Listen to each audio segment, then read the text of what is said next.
Doing my little walk around this morning, and I've discovered that I might have a little bit of a diesel leak out of the top main diesel tank. So you can just see the stain on the fuel tank there, and it's actually coming from that right angle pipe.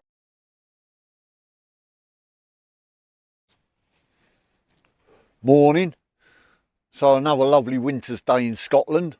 It's, the farmer's just been to feed his sheep, so I've got company at the moment.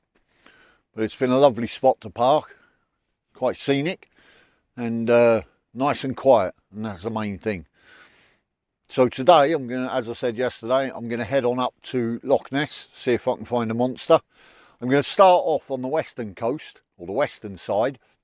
I'm going to travel up probably as far as Urquhart Castle, I think it's called. And then I'm going to go across to the east side. Apparently, according to the guidebooks, the east side is nicer, but it's less touristy, so not so many people go there. So I thought I'd give it a go and see exactly what it's like over there. So I'll show you today's route, and then I'll bring you along for the drive. So now we're in Scotland proper. I've got the decent map out with a decent scale. So the black line is where we travelled yesterday. This was the Skyfall Road. I then turned and carried on north, and I'm just south of Fort William, and now I'm going to travel up towards Loch Ness. This is Loch Ness here. I'm then going to go up the west side, probably as far as Lewiston, and then turn around and then travel up the eastern side, because apparently that's a much nicer view from that side of the loch. So we'll get on our way.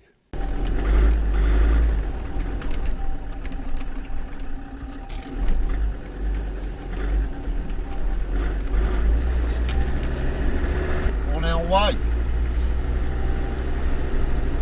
It's starting to rain a little bit. Lots of black clouds up on the horizon. But we'll head north to Loch Ness, see how the day goes. So in front of us is Fort William. So I'll just come down and then head north. So I was doing my little walk around this morning, and I've discovered that I might have a little bit of a diesel leak out of the top main diesel tank. I'll keep an eye on it and have a look at it later on and see if it is actually a leak or whether it's just a bit of like road debris or rain on the tank. But we'll have a look at it properly later on. I can't drive past this without stopping, so I'm going to have a look at the Commando Memorial. So this is a statue that is dedicated to the original commandos of World War II. Quite a spectacular location, just north of Speen Bridge, and it was placed here because it looks over the area where they trained.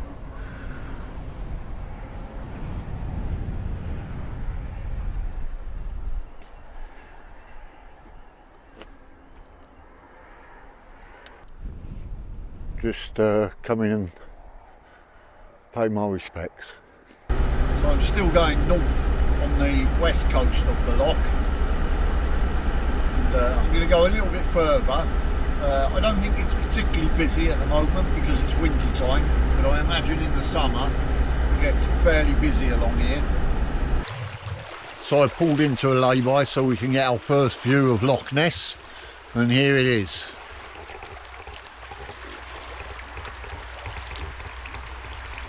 Massive body of water. It's I think it's 23 miles long, and it's about 1.5 miles wide at its widest point, but it contains more water than all of the lakes in England and Wales put together. That's a massive amount of water, and it never freezes over. Even with the harsh conditions in Scotland, it never freezes. And as far as the Loch Ness Monster, I haven't seen it yet. That was seen first recorded, the sightings of it, in 565, I think it was, or thereabouts. So people have been looking for it for a long time. So I don't think my chances are that good. So I mentioned this morning that I had a little bit of a diesel weep that I discovered while I was doing my walk around. I'm going to see now if I can film it and show you exactly what I'm talking about. So you can just see the stain on the fuel tank there, and it's actually coming from that right angle pipe on the top of the tank that has the Jubilee clip on. I've tried tightening up the Jubilee clip, but I can't tighten it anymore. So I think I'm going to have to get a new Jubilee clip or a proper fuel pipe clamp. That pipe leads to the top here of this tank, and it's for overflow from one tank to another. This is why I've done this Scotland trip. You know, I only fitted that tank a week or two ago, and if that's the only problem I've got with that tank, then I'm well pleased. But this is the point of having a shakedown trip to Scotland. Now you can really get an impression of how big this loch is. It's absolutely huge. So I've arrived in Lewiston, which is where I was planning on turning around, and there is a roundabout here, so it seems like the ideal thing to do. The reason I'm doing this is because all the guidebooks say that the east side of the loch is better than the west side. The west side has got quite a few campsites and lodges and things like that, but I wouldn't say it was massively touristy. You know, I know that the visitor centre is a bit further north, and I'm sure you'll get quite a few tourists there, but I couldn't do the east side without having done the west side. So I thought, well, I'll do half the west side, see what it's like, and then I'll go round to the east side, see what it's like. It's a lot of extra mileage, but it's all for you viewing that might want to come up to Loch Ness and don't know whether to go the west side or the east side. This is Fort Augustus, and this is our left turning coming up. So now we'll detour off slightly and do the east side of Loch Ness. Straight away coming out of Fort Augustus towards the east side, I've noticed that we're moving quite a distance away from Loch Ness. This to my left isn't Loch Ness. It's trying to find out, Loch Tarff. Hope I'm pronouncing that right. Probably not. You climb up the hill out of Fort Augustus and end up alongside this loch. But further along, according to the map, the road will come back down towards Loch Ness. For this view here, I would say the drive on the east side is worth it just for this view itself. That in the distance is Loch Ness. But it does look like the guidebooks were right. If you want the less touristy side, come to the east side of Loch Ness rather than the west side. The east side is a much smaller road. It's very quiet, but it is winter time. I don't know what it'll be like in the summer. It's a really nice drive. There's some lovely little villages on it, and the scenery is fantastic. It varies from the forestry to the mountains, and a little bit further down the road I'm going to come up against the loch again. So I'm now back down on the shoreline of Loch Ness on the east side, travelling north. So I'm on the east side of Loch Ness. In my opinion, it was definitely worth coming to the east side, because look at the views. But whether you come up and do the west side or the east side, it's definitely worth the visit in my opinion. So I've travelled up the east side of Loch Ness, and I'm now entering a village of Doors, excuse the pronunciation again. But I'm getting closer and closer to Inverness, but it's been a really enjoyable drive up the east side. So I'm now coming into Inverness, capital of the Highlands,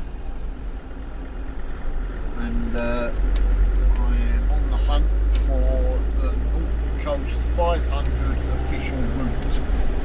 So this is the bridge across Cromarty, Firth. Marvel of engineering. Roadworks on it at the moment, but the view to the right and the left. Massive bridge across the Firth.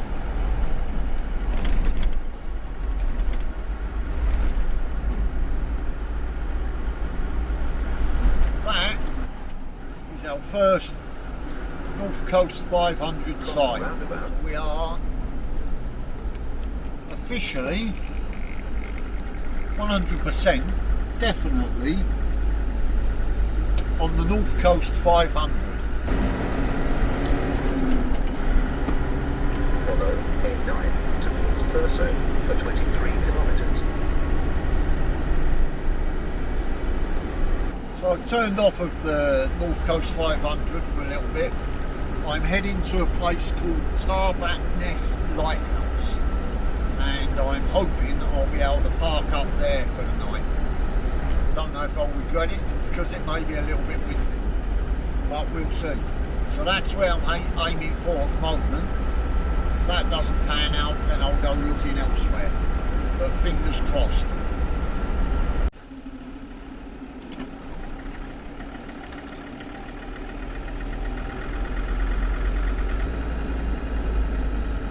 You have reached your destination. It is on your left.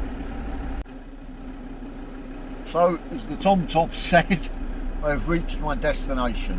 The lighthouse is just over there. I'm going to take a walk over there, and hopefully that's me parked for the night. So I'm doing this inside the car because the wind out there is horrendous. You can probably hear it. I don't know. But I've been out to have a look along the coast of the lighthouse. I haven't actually been into the lighthouse, but it's a stunning location. It's just a bit windy and a bit cold out there today. But anyway, I've had a cracking day again. I've done 230 kilometres today, which I didn't expect I'd do quite so much. But going halfway up Loch Ness, turning around and coming back didn't help. But I thoroughly enjoyed the drive around Loch Ness.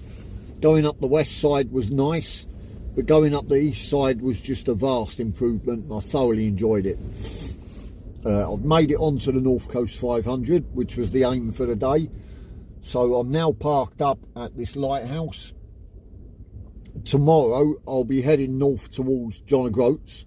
There are a couple of places that I want to go and see on the way, so I don't know if I'll actually make it to John O'Groats tomorrow, but join me anyway to see if I do. And once again, thanks very much for coming along, and thanks for all your likes and subscribes and everything else. So I'll call it a day for today, and as we always say, you keep watching, we'll keep filming. Thanks a lot.